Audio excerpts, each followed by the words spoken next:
Naamini umewahi kusikia habari za malaika. Na sio tu habari za malaika kama hadithi, lakini malaika wapo. Neno la Mungu linatufundisha kuhusiana na malaika. Linatufundisha kwa habari ya huduma mbalimbali za malaika. Na unapoendelea kujifunza neno la Mungu, kuna mambo kadhaa nyeti ambayo unaweza kugundua. Leo hii nataka nikuambie mambo kadhaa wa kadha kuhusiana na malaika, kwa sababu wapo katika maisha yetu ya kila siku. Malaika ni viumbe ambao wameumbwa na Mungu.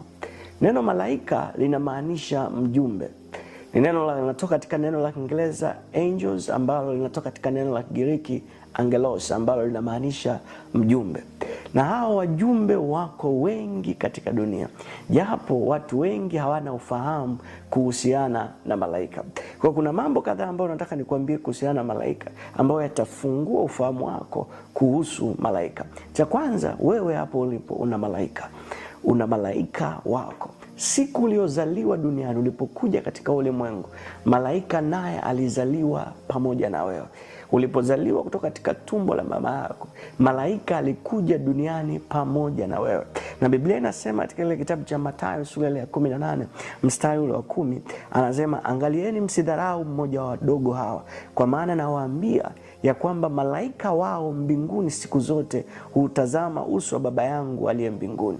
Yesu Kristo anawaambia wasiwadharau watoto wadogo, kwa sababu malaika wao, maana yake kila mtoto ana malaika. Na sio tu pale unapokuwa mtoto, hata unapoendelea kukua, yule malaika huwa anakuwa pamoja nao. Kwa hiyo anasema malaika wao hawa watoto huripoti mbinguni, hutoa taarifa ya maendeleo ya kadha wa kadha kuhusiana na hao watoto. Kwa hiyo ulipokuja duniani ulikuja na malaika. Malaika wako yuko pamoja na wewe siku zote, mpaka siku ile utakapoondoka hapa duniani, atakuwepo pamoja nawe. Lakini pia kitu ambacho watu wengi hawafahamu, malaika wako anafanana na wewe. Anafanana na wewe utu wake, lakini pia kuna namna sura yake pia inafanana na wewe. Ukisoma Biblia utagundua wanafunzi, Petro alipofungwa gerezani, wanafunzi walikusanyika wakamwomba Mungu kwa bidii kwa ajili ya Petro.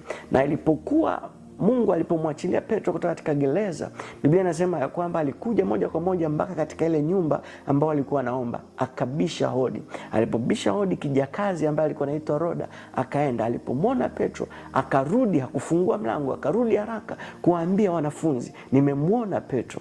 Wakamwambia, hapana, labda umemwona malaika wake. Inatupa kuelewa ya kwamba malaika pia wanaweza kufanana. Malaika wako anaweza kufanana na wewe katika sura yako. Lakini jambo la pili, kazi ya kwanza ya malaika wako ni kuhakikisha unakutana na fursa ya kumjua Mungu. Mojawapo ya vitu nyeti ambavyo malaika anavifanya, inawezekana umezaliwa katika familia ya wamjui Mungu. Labda ulizaliwa katika sehemu ambayo hakuna nafasi ya Injili, au ulizaliwa katika watu ambao wanamwabudu Mungu, lakini mazingira yao sio katika mkazo sana, hayapo katika mkazo sana katika Mungu. Atakachokifanya malaika wako, atahakikisha unakutana na watu ambao watakupa habari njema za Yesu Kristo. Atahakikisha unakutana na watu ambao wataamsha namna yako ya kimungu iliyo ndani yako. Mojawapo ya kazi kuu ya malaika kwa mtu aliyeko duniani hapa ni kuanza kumkutanisha huyo mtu na mambo ya kimungu, kumpa huyo mtu ujuzi wa kimungu, kwa sababu bila ujuzi wa kimungu huyo mtu au hata huyo malaika hataweza kulitimiza kusudi la Mungu. Kwa malaika atahakikisha unasikia habari njema za Yesu Kristo. Atahakikisha nakutanisha na watu sahihi ambao watakufundisha au kuelekeza kwa habari ya ufalme wa Mungu. Lakini ukishamwamini Yesu Kristo, jambo la tatu ambalo lingine malaika wako linahusiana na malaika wako. Malaika wako hutegemea ukuaji wako. Vile wewe unavyokuwa kwa habari ya mambo ya kimungu, vile ambavyo unaongezeka katika ufahamu, ndivyo na yeye anakuwa. Anapokuja duniani huwa anakuja kama mtoto pia. Anakuja hana ufahamu wa kutosha, anakuja hana nguvu za kutosha. Lakini kadri unavyokuwa na kuongezeka, iwe ni kiroho na kimwili, na yeye pia anakuwa. Unavyoongezeka rohoni, yeye pia anaongezeka. Na hili pia huwa inapelekea ongezeko la malaika. Kadri unavyoongezeka katika mambo ya kimungu, malaika wako pia naye anaongezewa malaika. Kadri unavyokuwa wewe, ndivyo ambavyo na yeye anaongezeka na kupewa malaika wengine wa kumsaidia kazi. Ulipozaliwa alikuja mmoja, lakini kadri unavyoongezeka ndivyo ambavyo na wao wanaongezewa malaika. Kadri tunavyokuwa katika mambo ya kiroho na kuanza kumfahamu Mungu kwa namna tofauti, kadri ambavyo tunaanza kufanya utumishi mbalimbali, labda mimi ni mwimbaji, Mungu ataongeza malaika ambao wanahusika na mambo ya uimbaji. Labda mimi ni mwombezi, Mungu ataongeza malaika wanaohusika na huduma ya maombezi. Labda nina karama za uponyaji, Mungu ataleta malaika wanaohusika na uponyaji. Kwa kadri ninavyokuwa katika mambo ya kimungu, Mungu huwa anaachilia zaidi malaika ambao wataongezeka na kushirikiana na malaika yule ambaye nilikuwa naye toka mwanzo kwa ajili ya kazi ya Mungu. Lakini jambo lingine, malaika wako chini yako. Pamoja ni viumbe vya Mungu, pamoja ni viumbe ambao wana nguvu, wana namna tofauti, lakini malaika wako chini yako. Unajua, kabla ya kuja kwa Yesu Kristo, mtiririko wa nguvu ulikuwa kama ufuatavyo.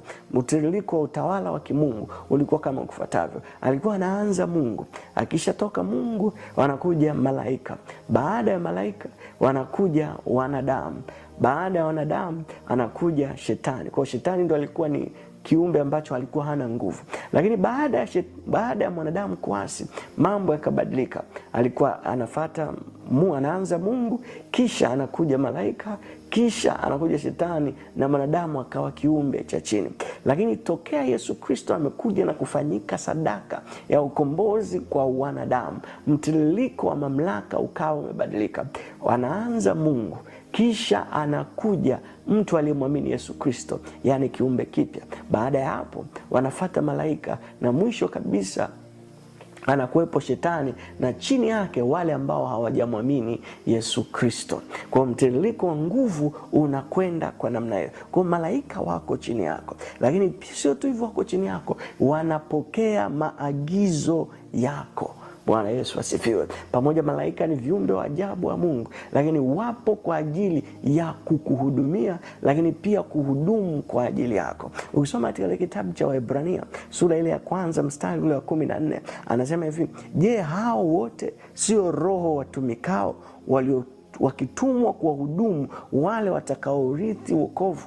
Anaongelea malaika. Malaika ni roho watumikao, wametumwa kuwahudumu watakaorithi wokovu. Maana yake wanawahudumu watu ambao wamwamini Yesu Kristo, wanawahudumia kwa yale ambao Mungu amewaagiza wahudumie, lakini pia wanahudumu kulingana na vile ambavyo wewe unataka malaika wahudumu. Kwa unapoomba Mungu, unapotamka mambo fulani katika ulimwengu wa roho, malaika wanachukua yale maagizo kama amri na kwenda kuyafanya, kwa sababu tu umemwamini Yesu Kristo na umekuwa mwana wa Mungu. Endelea kujifunza pamoja nasi. Kama una maswali unaweza kaandika hapo chini, tutaendelea kuyajibu na kuendelea na somo hili.